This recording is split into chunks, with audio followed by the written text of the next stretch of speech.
Welcome to LP kitchen. ஒரு பன்னீர் பிரியாணி தான் பண்ண போகிறோம்.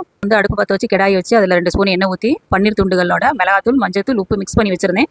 அதை அந்த எண்ணெயில் போட்டு பொரிச்சு எடுத்து வச்சுக்கிட்டேன். ஒரு அடுப்பில் குக்கரை வச்சு அதில் எண்ணெயும் நெய்யும் கலந்து ஊற்றி 2 பட்டை, 3 கிராம்பு, 2 பிரிஞ்சி இலை, ஒரு ஸ்டார் பூ போட்டு பொரிஞ்ச விட்டு 2 வெங்காயம் அதையும் கட் பண்ணி போட்டு 2 பச்சை மிளகாயும் போட்டு நல்லா ஃப்ரை பண்ணி வதக்கிட்டு, அதுக்கு பிறகு ஒரு கை புதினா, கொஞ்சம் கொத்தமல்லியும் போட்டு நல்லா வதக்கிட்டு, அதில் ஒரு ஸ்பூன் இஞ்சி பூண்டு விழுதையும் போட்டு அது நல்லா வதக்கின பிறகு தக்காளி 2 தக்காளி பழத்தையும் போட்டு கட் பண்ணி வச்சுருந்ததையும் போட்டு நல்லா வதக்கிட்டு, 1 ஸ்பூன் உப்பு, 1/4 ஸ்பூன் மஞ்சத்தூள், 1 ஸ்பூன் மிளகாத்தூள், 1/2 ஸ்பூன் மல்லித்தூள், 1/2 ஸ்பூன் கரம் மசாலா போட்டு நல்லா ஃப்ரை பண்ணி தயிர் ஆட் பண்ணி அதையும் நல்லா வதக்கி விட்டுட்டு 2 டம்ளர் அரிசிக்கு 4 டம்ளர் தண்ணி கலைஞ்சி ஊற வச்சு வச்சுருந்தேன். அதையும் தூக்கி குக்கர்லேயே போட்டு நல்லா மிக்ஸ் பண்ணிவிட்டு பன்னீர் ஃப்ரை பண்ணி வச்சுருந்ததையும் அதிலே போட்டு மிக்ஸ் பண்ணி குக்கரை மூடிட்டேன்.